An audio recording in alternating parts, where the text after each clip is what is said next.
Ladies and gentlemen, thank you for standing by and welcome to the DraftKings Q3 2022 earnings call. At this time, all participants are in a listen-only mode. After the speaker's presentation, there'll be a question-and-answer session. To ask a question during the session, you'll need to press star 11 on your telephone. I would now like to turn the call over to your host, Stanton Dodge, Chief Legal Officer. You may begin. Good morning, everyone, and thanks for joining us today.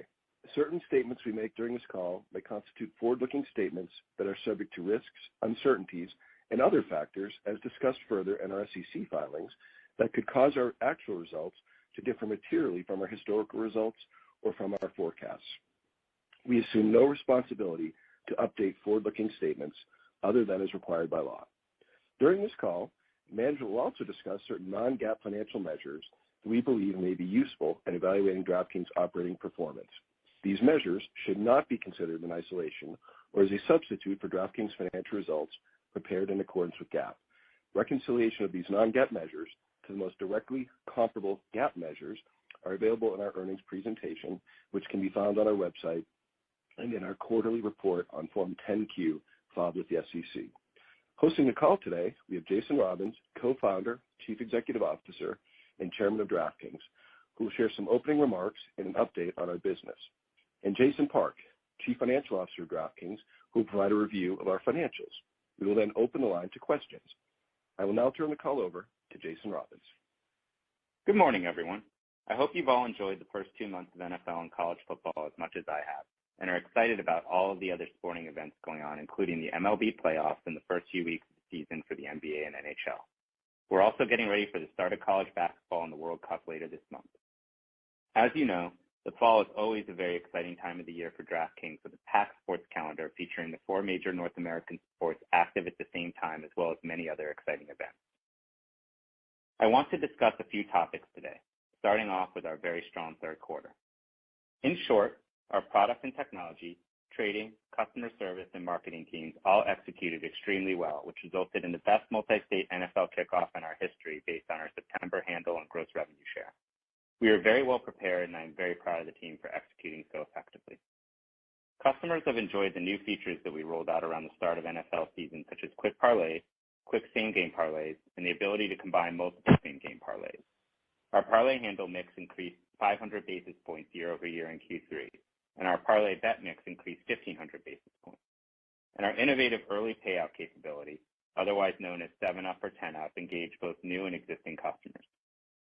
We had an excellent launch in Kansas on September 1st with more rapid customer acquisition on a population-adjusted basis than we had with any other state launch, resulting in very attractive CAC.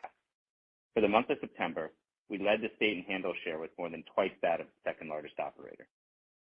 And based on the states that have reported operator-level handle and GGR data through September, we are capturing GGR share that is at or above our long-term targets as industry activity continues to coalesce towards a very limited number of operators. We announced in September that Amazon selected DraftKings as a sponsor and exclusive pregame odds provider for Thursday Night Football on Prime Video. This is a unique opportunity to engage with customers in a true digital environment. Our multi-year collaboration with Amazon will deliver fans engaging pregame content and unique betting offers on Thursday throughout the NFL season. As part of our agreement with Amazon, Thursday Night Football features DraftKings integrations in its live pregame show, including odds and additional sports betting insights. DraftKings and Amazon will also collaborate on TNF-themed offerings, including same-game parlays, which are available on the DraftKings Sportsbook app. Our content will be featured in all 15 Thursday Night Football games on Prime Video during the 2022 NFL season. In terms of financials, our third quarter revenue was $502 million, much higher than expected, supported by favorable sport outcomes as well as the aforementioned excellent execution across product, technology, trading, customer service, and marketing. Adjusted EBITDA was negative $264 million, also much better than anticipated due to flow-through from higher revenue and expenses shifting out of Q3 and into Q4, despite marketing investments into our Kansas launch that had not been included in the expectations that we provided in early August. 2022 has been a transformative year for DraftKings. We have shifted more attention towards cost controls in our path to profitability. We identified over $100 million of annual cost savings and have significantly slowed year-over-year fixed cost growth as evidenced by our Q3 results.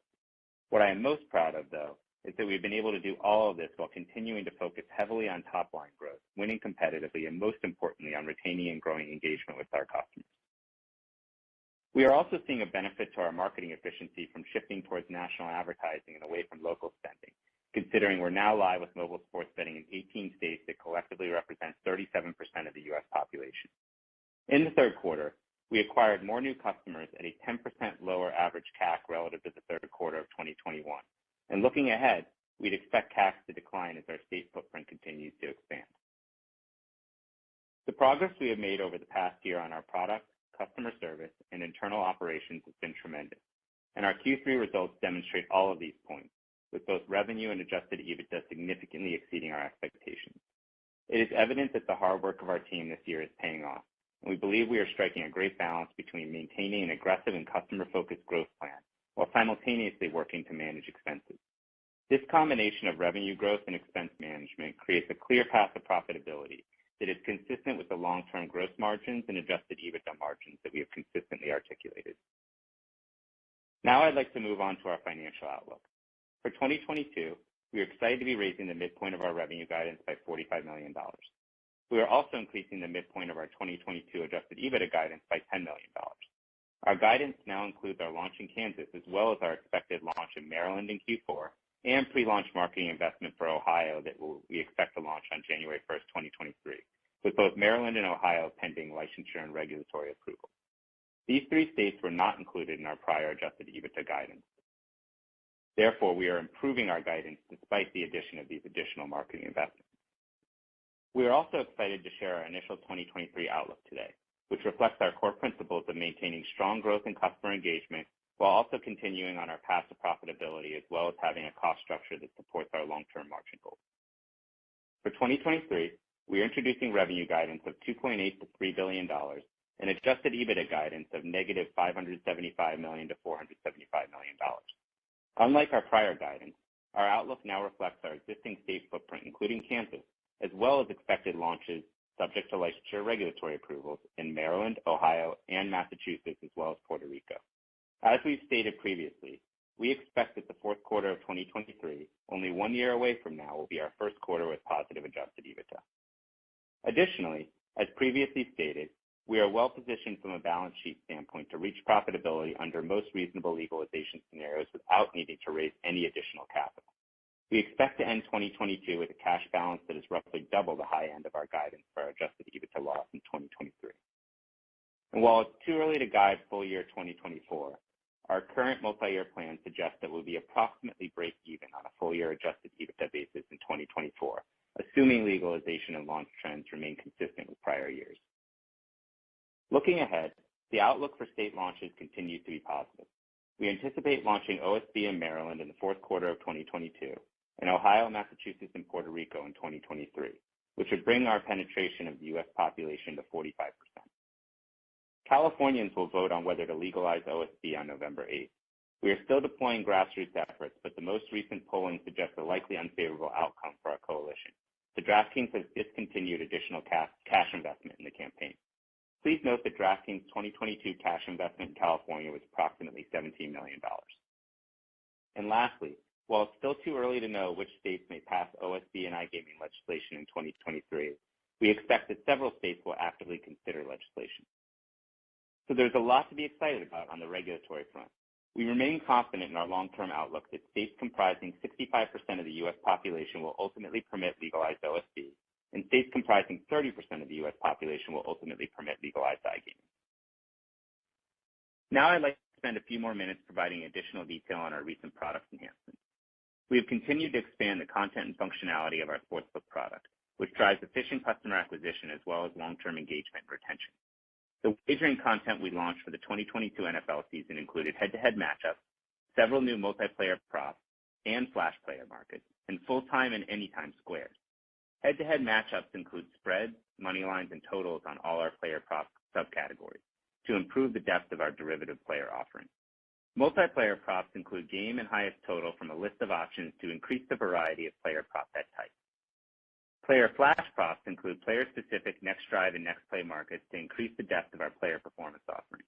And full-time and anytime squares is our model-driven squares product, which we've now extended to every game of the season.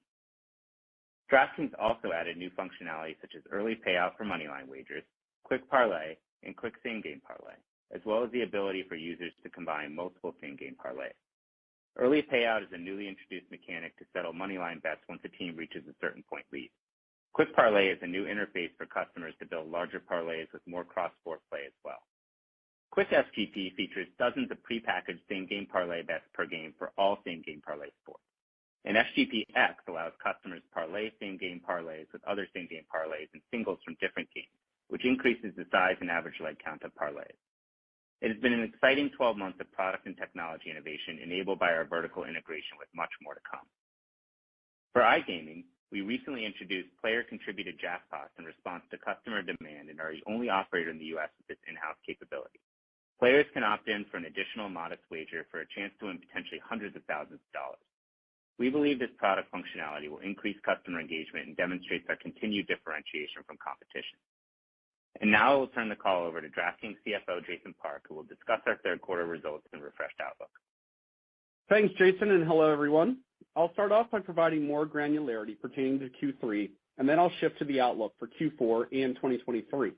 Please note that all income statement measures discussed, except for revenue, are on a non-GAAP adjusted EBITDA basis. We executed very well in Q3. Customer activity was robust, supported by new product functionality that we rolled out around the start of the NFL season. We have continued to look at detailed cohort data and are not seeing any discernible indication that the macroeconomic environment is impacting our overall customer engagement. In Q3, we generated $502 million of revenue and negative $264 million of adjusted EBITDA. Both significantly outperformed the expectations that we provided on our Q2 call in August.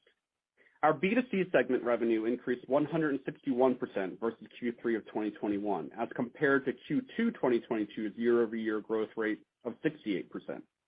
Sport outcomes certainly were favorable to operators this quarter, lapping unfavorable outcomes last year. Our strong execution across acquisition, retention, and monetization initiatives for our core product offerings was also a driver of our outperformance. In Q3, favorable sport outcomes contributed approximately $70 million of revenue. On our call in August, we provided a rule of thumb for you to understand potential revenue volatility in Q3. As most of you are well aware, it was an operator-friendly quarter. NFL underdogs generally did well in September. For example, 3 of the biggest underdogs won in Week 1, including the Seahawks, Steelers, and Bears. In addition, several Sunday night, Monday night, and Thursday night football games fell in our favor. These games tend to attract higher handle per game relative to other NFL games, and isolating just these 11 primetime games in the third quarter, our hold rate was greater than 10%. It's important to note we launched Kansas on September 1st, and we had not included that in our prior guidance due to significant uncertainty about that launch date.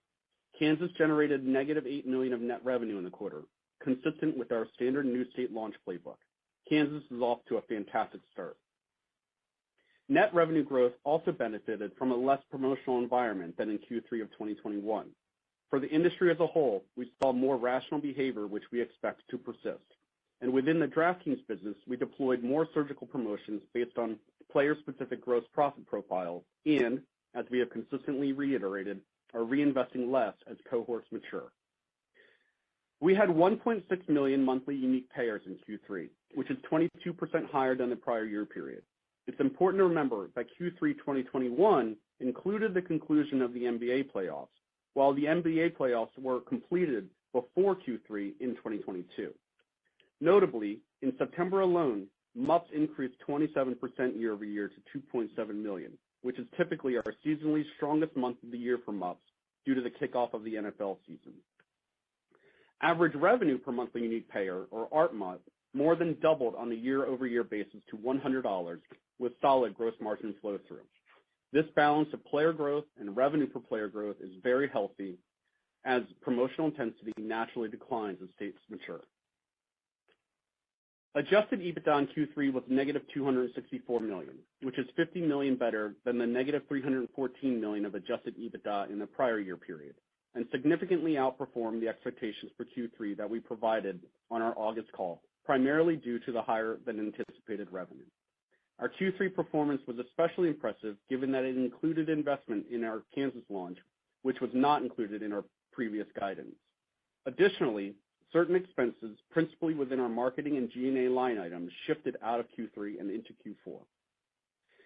As a reminder, revenue upside driven by favorable outcomes and revenue downside driven by unfavorable outcomes typically flows through to our adjusted EBITDA at a high incremental margin, given certain expenses within our cost of revenues are tied to deposits and handle rather than gross or net revenue. Gross margin rate for Q3 was 34% and increased 100 basis points compared to the third quarter of last year. On a year-over-year basis, the inclusion of New York and our continued mix shift out of our DFS product into our growing sportsbook and iGaming products significantly limited our gross margin rate improvement. However, I was pleased that the OSB and iGaming states where we were live prior to Q3 2021 saw an increase in gross profit of over $110 million, primarily due to revenue growth as well as a meaningful reduction in promotional intensity. We continue to expect our gross margin rate to be approximately 40% for full year 2022 and to improve in 2023 into the low to mid 40% range as our promotional intensity naturally declines across our portfolio of states. Sales and marketing expense was up 8% versus Q3 of 2021.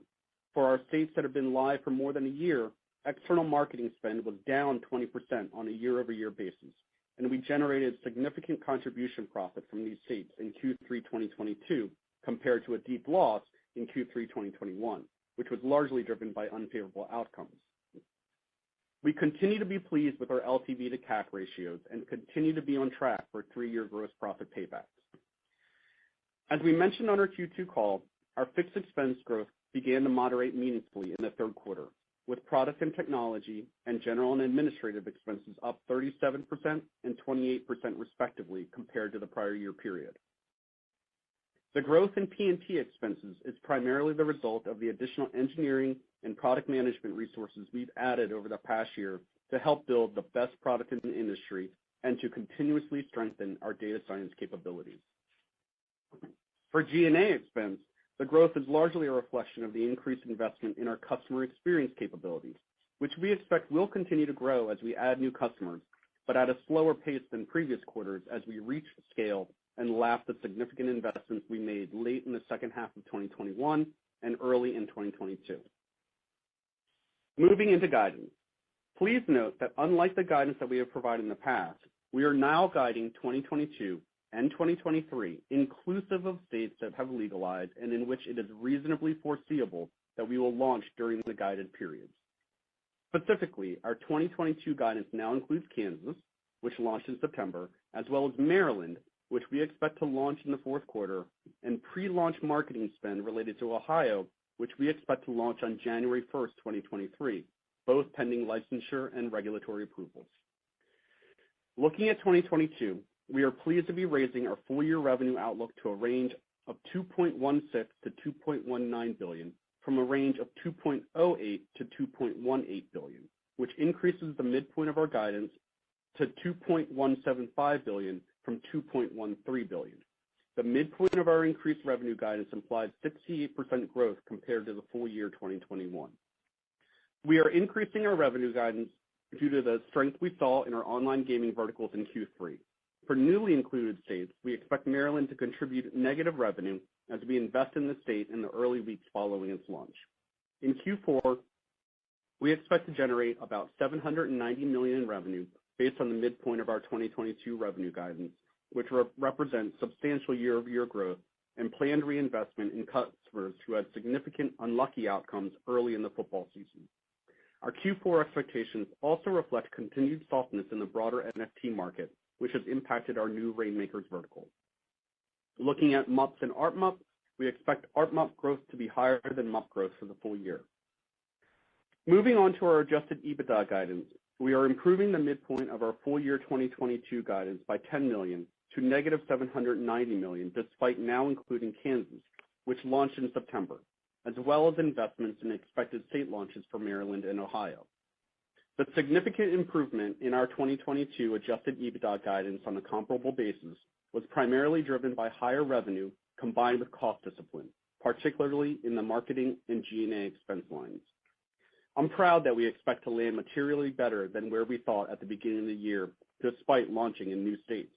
There has been an ongoing effort throughout the year to drive and capture efficiencies, which has resulted in more than $100 million of in-year cost savings in 2022.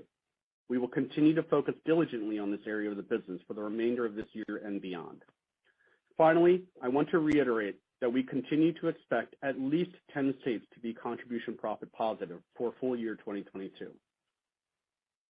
Today, we are also introducing 2023 guidance for revenue and adjusted EBITDA.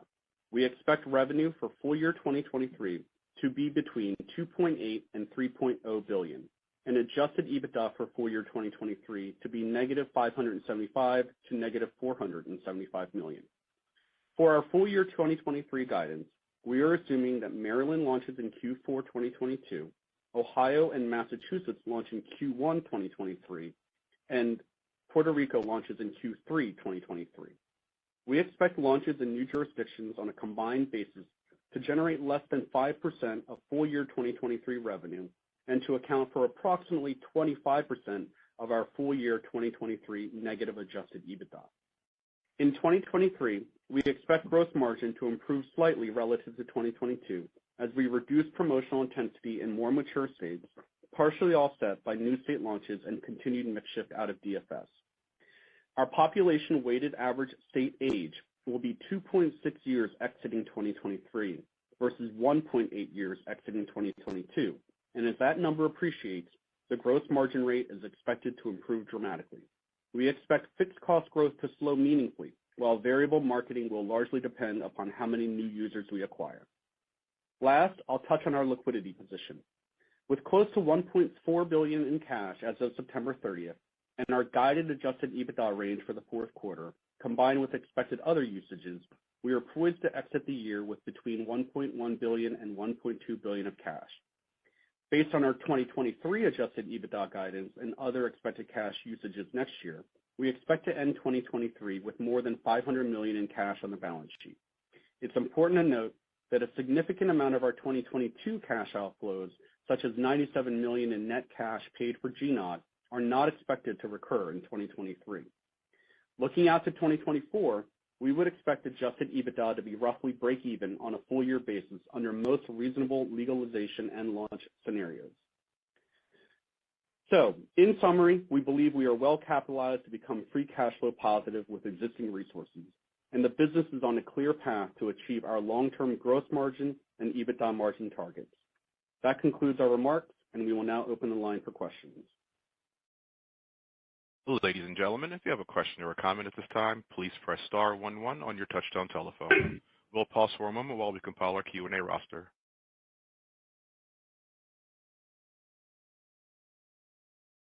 Our first question comes from Dave Katz of Jefferies. Your line is open. Hi, good morning, everyone. I wanted to just touch on Golden Nugget for a minute. And I realize it's not right down the middle and probably why, it isn't necessarily core of the discussion, but, iGaming becomes discussed more and more, its profit potential, its, long-term growth, et cetera. How are you doing with that? What are you doing with that? What can you share with us? And how should we look at its prospects? Please. Thank you. Great question. So, everything's going really well with the integration. We started to realize some synergies, particularly on the marketing side. Really, the biggest synergies will come next year when we migrate the entire Golden Nugget operation onto our platform. So very excited about that. That should hopefully be in the back half of the year. We'll complete that migration. So everything's on track. Teams are gelling really nicely, and really excited about the future of Golden Nugget as a way to penetrate deeper into the iGaming market. Can I follow up, please?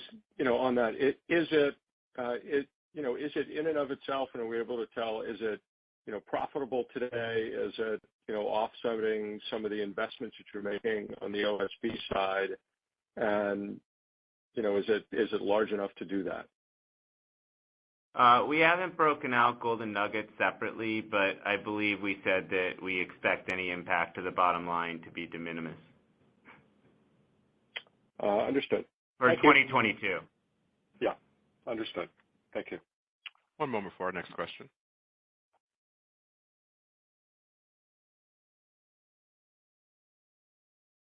Our next question comes from Shaun Kelley with Bank of America. Your line is open. Hi, good morning, everyone, and thank you for taking my question.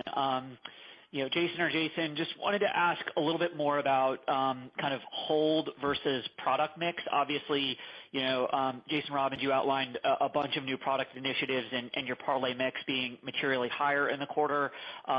Imagine a lot of those changes are here to stay. So we're sort of trying to wrap our minds around go forward hold rates as some of these new product initiatives take hold, and sort of what's the ability to push that percentage higher relative to what we saw in the quarter, which is obviously a lot of luck-based outcomes as well. So if you could just talk about some of those trade-offs and how you thought about it or what's baked into 2023. Yeah, great question. I think that a lot of progress has been made on the hold front, primarily driven by our improvement in bet mix year over year. That's largely been product as well as merchandising and marketing. So as mentioned, we launched a whole host of parlay, same-game parlay, as well as combinations of multiple same-game parlays, launched pre-packs, many other features. And I think the team has done a great job merchandising and marketing those too, including through our NFL Thursday Night Football relationship with Amazon. So lots of, parts of the company executing to drive that bet mix, and it's definitely improved hold rate, and I think we should continue to see improvement. We feel like there's a lot of tailwind there. As far as what's baked in, we've been pretty cautious about baking in improvement. I think, as usually is the case with our guidance, we typically only include things that we have clear line of sight to. I think 2022 has been a great example of that. In February, we guided to minus $875 million in EBITDA. Now we're guiding to minus $790, and that's with the inclusion of Ontario, Maryland, Ohio, and Kansas, which were not in the 875. So almost $100 million better on the bottom line with the absorption of 4 state/province launches. And that was because at the time that's what we had line of sight to, but we rallied the team around a number of different cost initiatives throughout the year. We were able to save over $100 million in in-year savings. So that's typically how we approach guidance, and I think it's the same thing here where we're guiding to what we feel like we currently have line of sight to and can make a commitment to. We very much view our credibility as the most important thing and want to make sure we're never signing up to a number that we don't think we can achieve. But we always go out there and try to do better too, and I think 2022 is a great example of that, where we continually throughout the year were able to improve guidance despite the launch of new states each and every quarter. And so that's our goal every year, and that's what we're going to try to do again in 23. Great. Thank you. And then maybe as my follow-up, could you just talk a little bit about how you're thinking about sort of some of these fixed marketing investments relative or sponsorship deals relative to variable going forward? Obviously, the big Amazon partnership you outlined for Thursday Night Football. ESPN is another one where you have a relationship, but there could potentially be more.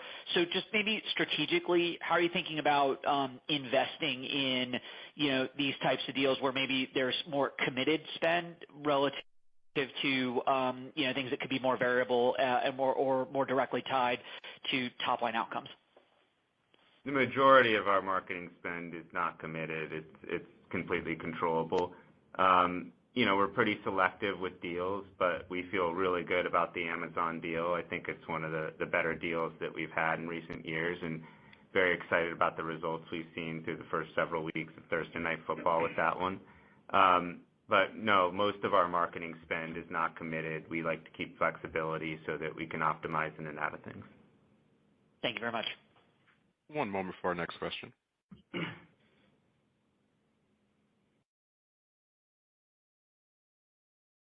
Our next question comes from Ed Young with Morgan Stanley. Your line is open. Hi. My first question is just a clarification, really. You touched on it, Jason Park, in the comments, but I wonder if you could quantify the EBITDA impact from Kansas and the Q4 investments in Maryland and Ohio, just to give us a sense of your underlying assumptions you're making in this year's guidance. And then my broader question, again, any sort of quantification would be useful about how you think about operating leverage into next year. So could you give some color on the moving parts, particularly around promotions or your sort of GGR, NGR conversion, around the marketing ratio and your kind of OpEx growth versus cost out for next year? Thanks. Yeah. Hey, great to hear from you, Ed. Yes, absolutely. Our full year 2022 and the 2023 guide that we provided today includes Kansas, which has obviously already launched, as well as the expected imminent launch in Maryland, Ohio, and we've also included Massachusetts and Puerto Rico.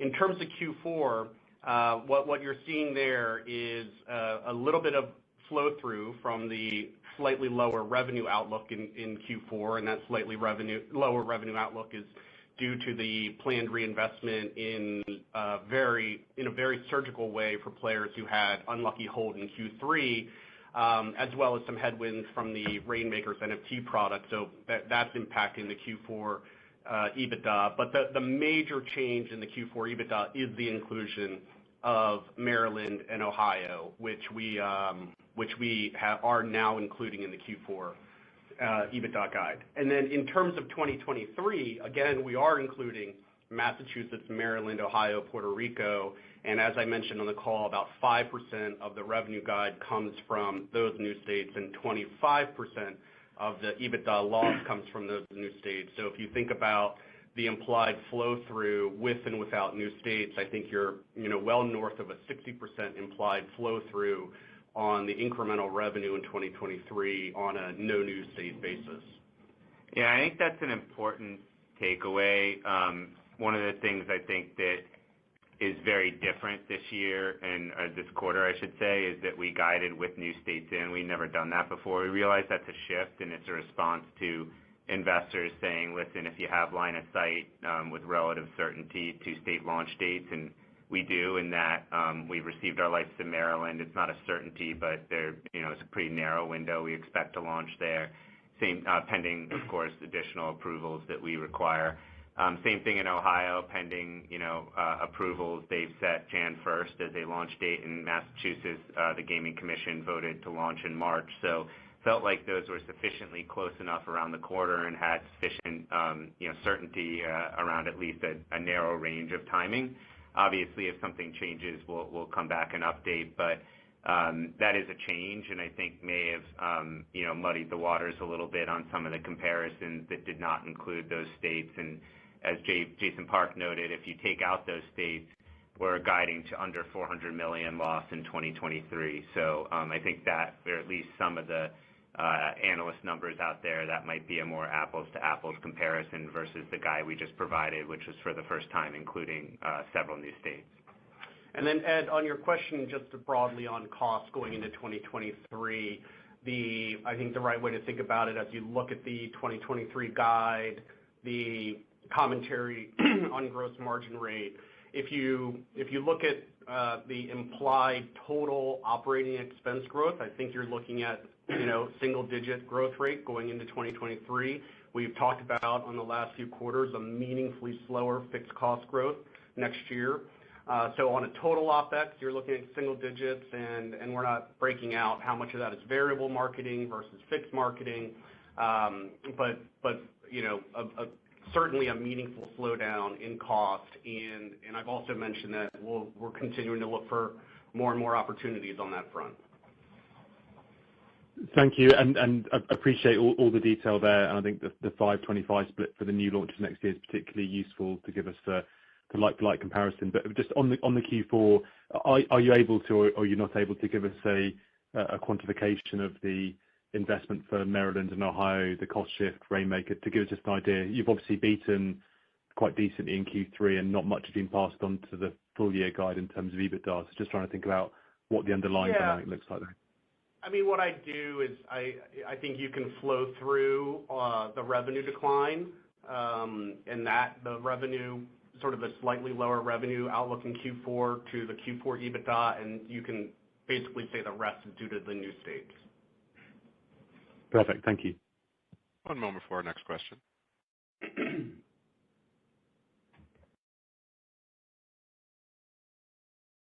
Our next question comes from Jason Bazinet with Citi. Your line is open.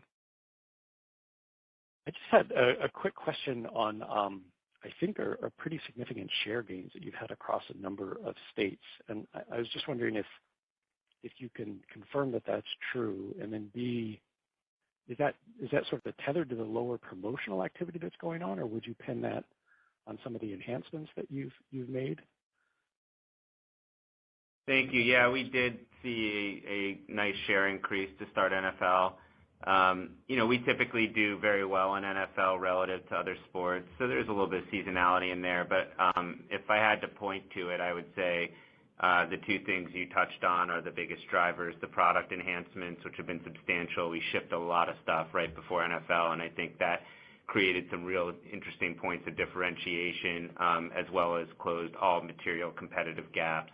And then secondly is the lower sort of promotion, which is a larger story. Really, it's a subset of the more rational competitive environment we're seeing this year versus last year was truly night and day as far as the competitive environment and the rationality behind it. There was still, certainly some aggressive investment by some of our competitors, but nothing that was, I think, out of the ordinary. And I think certainly the change in that promotion environment, as well as in the external marketing spend of some of the competitors, helped us gain some share as well. But if I had to, like I said, point to anything, I'd say it's the product enhancements that we made, probably number one. Number two would be the more rationalizing competitive environment. And then number three would be that this is seasonally typically a better time of year for us, given our strength in NFL. That's great. I like the ranking. Thank you. One moment for our next question.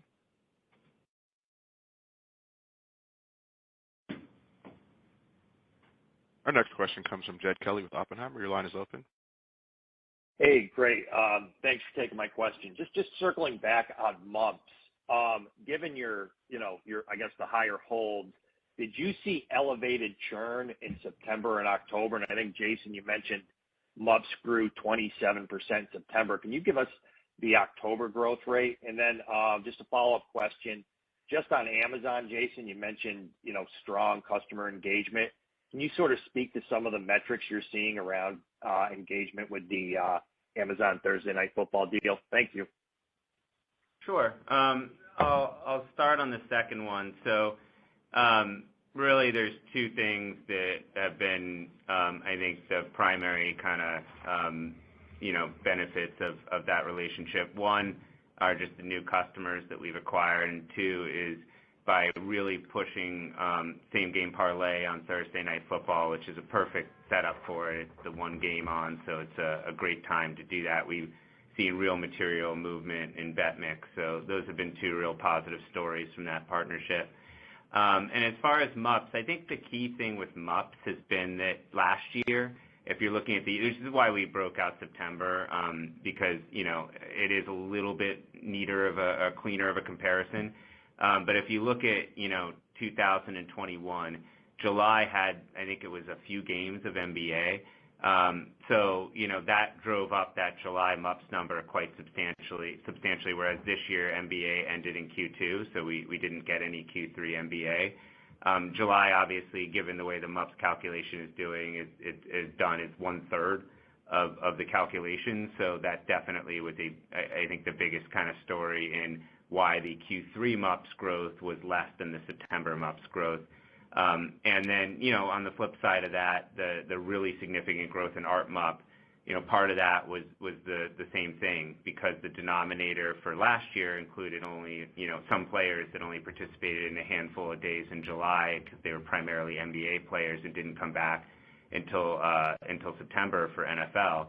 That revenue number per player looked, it's a numerator denominator thing, looked a little bit better this year, I think. So, always hard to tell, given that the sport calendar changes year over year.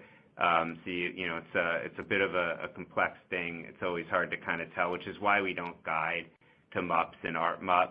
It's a nice KPI and a good measure of the health of the business, but you get into things like predicting, is the NBA playoffs going to go into July, when you start thinking about guiding to MUPs or ART MUP. So we've just sort of stayed away from it because it's a little volatile given the sport calendar changes.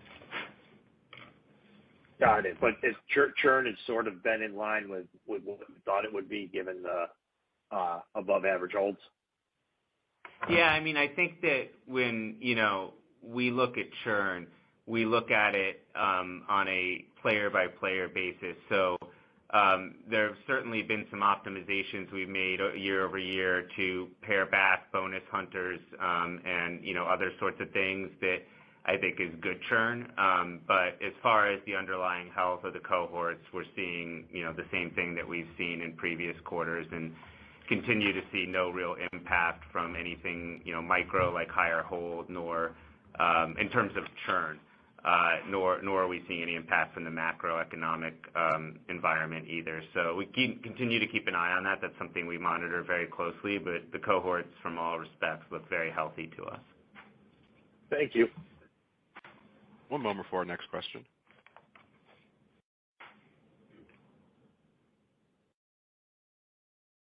Our next question comes from Carlo Santarelli with Deutsche Bank. Your line is open.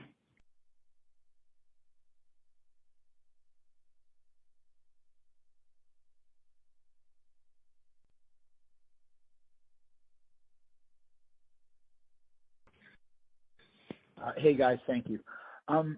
Just back on that point, Jason Park, you mentioned earlier that the 3Q unfavorable luck kind of led to some tactical reinvestment in the 4Q, or that you're programming for the 4Q. I'm assuming most of that was in October. But as you think about your experience to date with players whose accounts have basically gone to zero, what does the retention look like on that customer once they've already kind of gone through their funding? Yeah, I mean, it's a good question. I think that's probably a little granular for what we'd like to cover on an earnings call. But what I will say is that we have quite a few model-based trigger campaigns set up to try to reach players before their balances go down to zero. And, I think that also reinvestment, and you noted that's part of why you're seeing the Q4 into Q3 revenue shift. We actually last quarter did it the other way around, but then given the outcomes came in, we flipped it this time. That's a result of us trying to make sure that our players are staying, active, that when there are negative sport outcomes, we're, giving them good promotions to get them to reactivate. And that, there's an overall sort of amount of return to player that we're still, it's the ultimate question, but every day we get a little smarter on understanding what that should look like to maximize long-term lifetime value. So that's really how we look at it is there's a number of different levers between, some that are uncontrollable like sport outcomes, some that are controllable like promotional intensity, and there's probably an optimal total return to player that, needs to be reached. And it's probably different for different segments of players, and we're constantly trying to optimize that equation. Great, thank you. And then if I could, just one follow-up as it pertains to the balance sheet. The cash use in the period was about $132 million.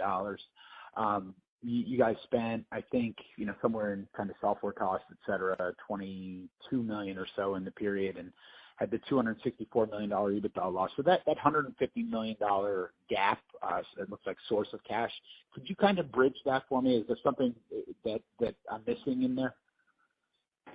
Yeah, Carlos. So basically, the major part of the bridge is the working capital use, source of cash in Q3. So if you recall back in Q1, Q2, we had slight uses of cash, and Q3 is the source of cash. And I would just comment that on a full year basis, I don't anticipate working capital being a meaningful source or use of cash consistent with businesses of our type. Great. Thanks, Jason. Appreciate it. Thank you. One moment for our next question.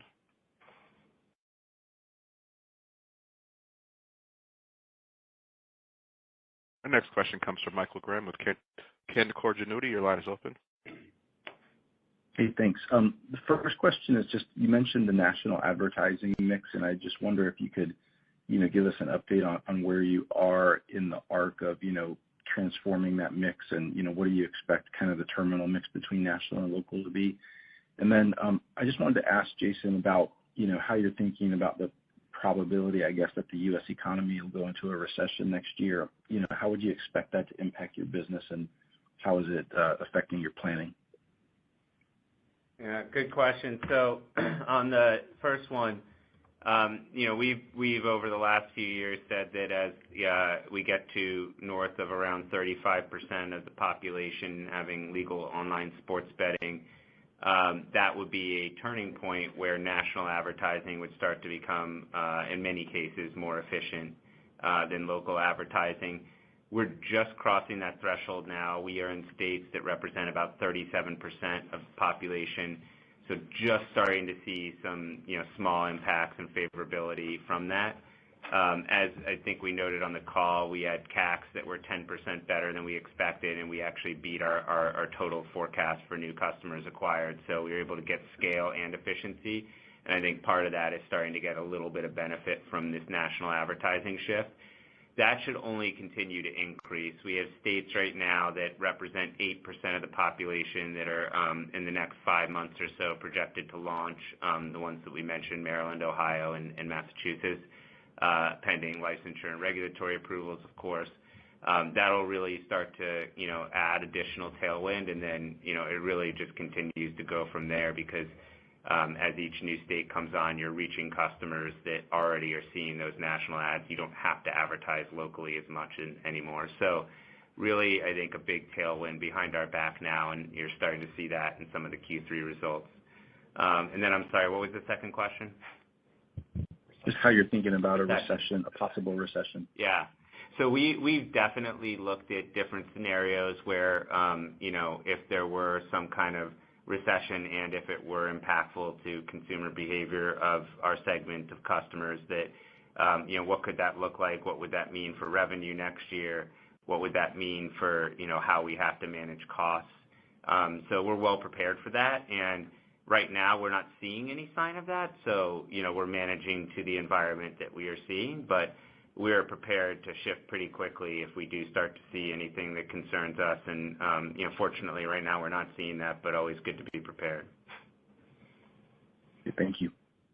One moment for our next question.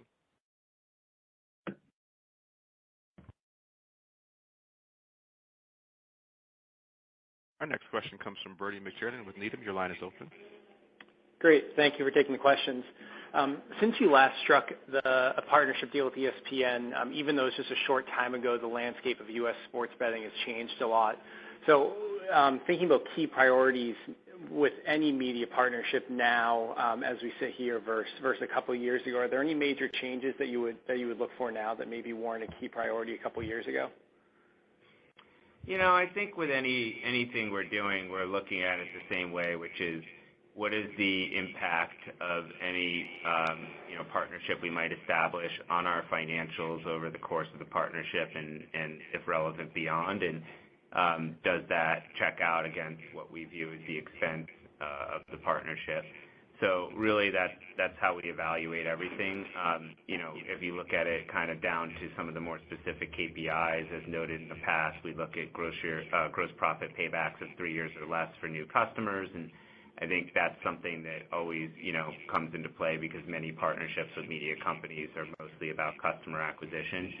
So that's really how we've always looked at it. Nothing's changed too much there. I will say that the environment has improved dramatically year over year, and that some of the deals that, really at that time, I think last year, we had to pass on, I think in today's environment, would be more rationally priced. So we're always keeping an eye out for opportunities, but also, as I noted earlier, we have more than half of our marketing spend, and actually more than 2/3 of our marketing spend as variable, and we like to keep flexibility around, being able to optimize in and out of things. So always very careful before doing any partnership that we have historical data from testing on those channels and feel very good about the commitments we're making in light of the benefits that we expect to receive.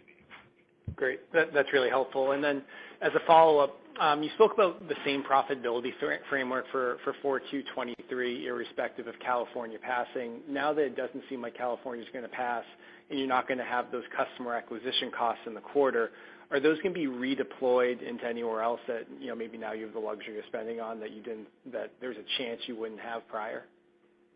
That's a great question. The answer is yes. So we had a California plan and a non-California plan.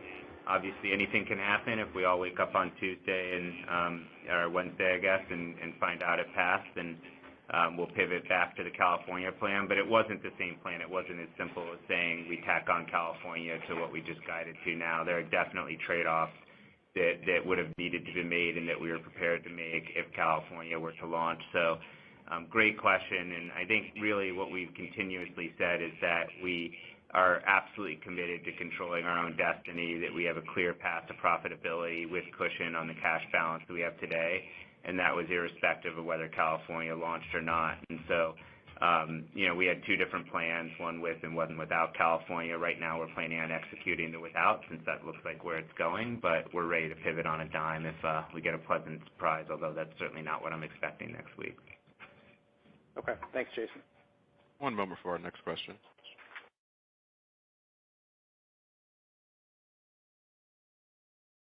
Our next question comes from Ryan Sigdahl with Craig-Hallum. Your line is open. Good morning, guys.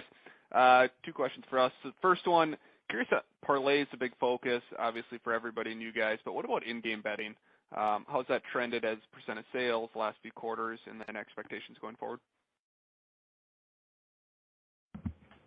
So in-game betting is definitely also an area of focus. We've seen, since we've launched, continued improvement in mix of live betting.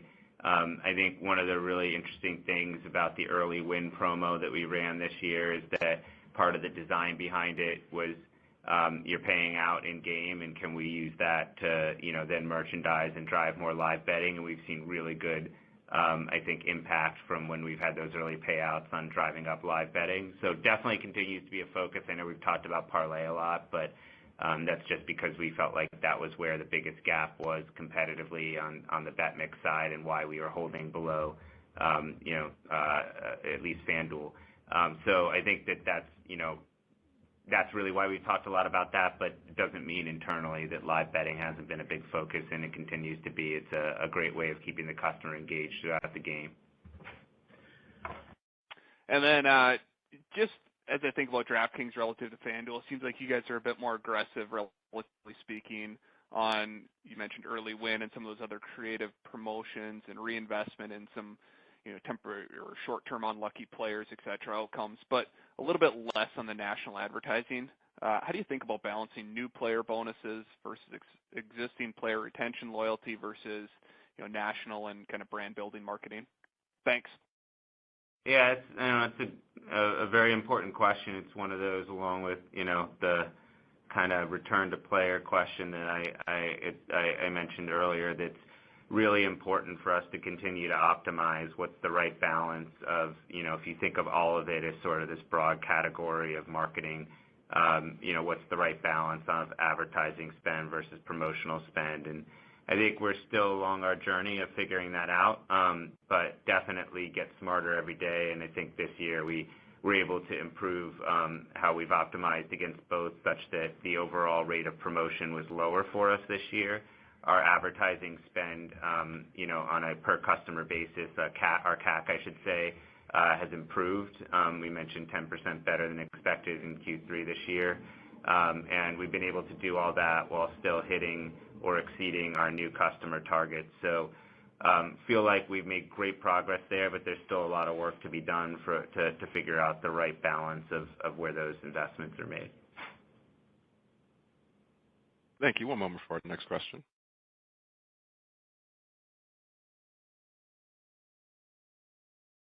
Our next question comes from Joe Stauff with Susquehanna. Your line is open.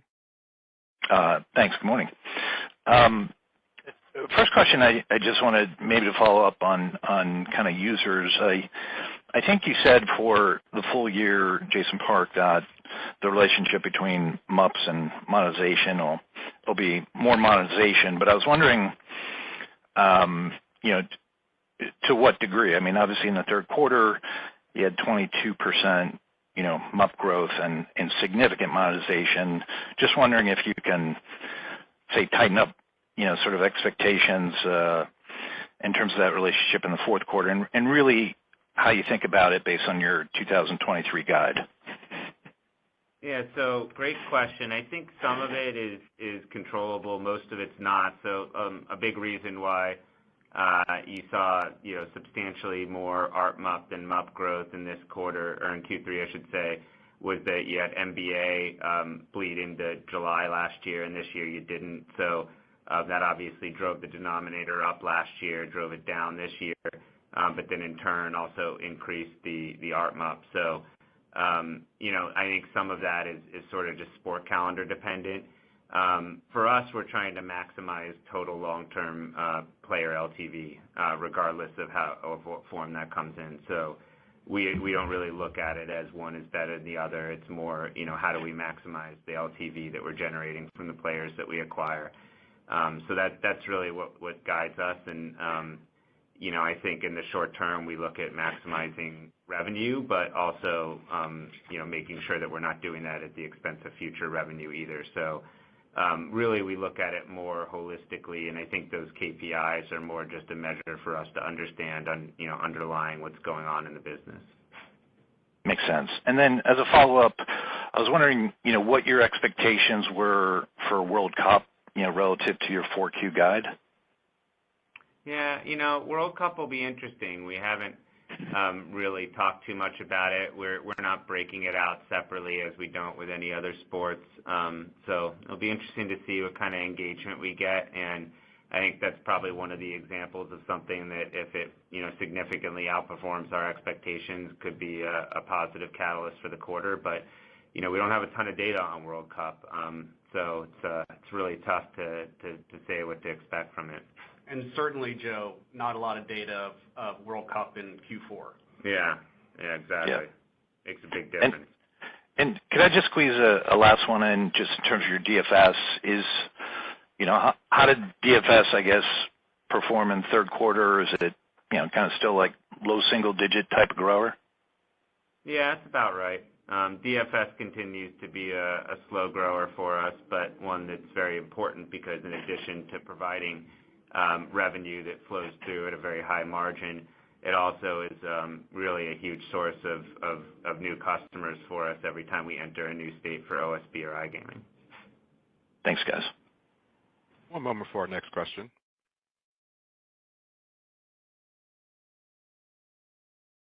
Our last question comes from Jordan Bender with JMP Securities. Your line is open. Great. Thanks for taking my question.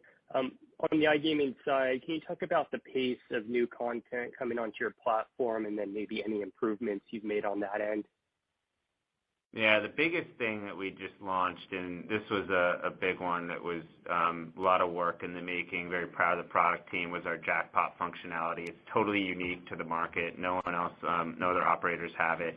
Basically allows players to opt in to a separate jackpot pool, which then once it hits gets paid out usually at very high sums. So really appealing, interesting, attractive product that I think gets at a lot of what players are looking for, which is the opportunity to put a small amount of money to work and potentially get a big payday.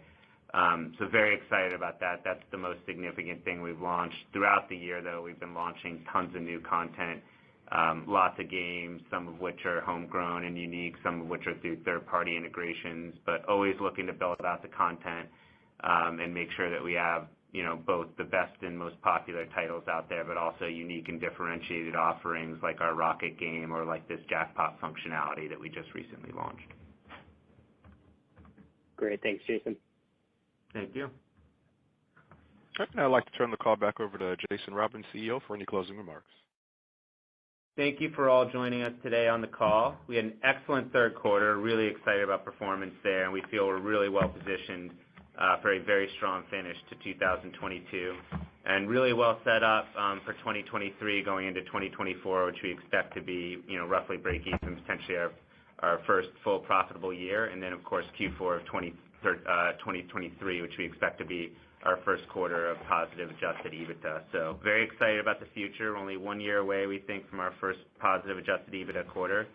I look forward to speaking with you all over the next few weeks and hope that everybody stays safe and well and enjoys a very exciting time on the sports calendar through the remainder of the year. Thank you. Ladies and gentlemen, this does conclude today's presentation. You may now disconnect and have a wonderful day. Ladies and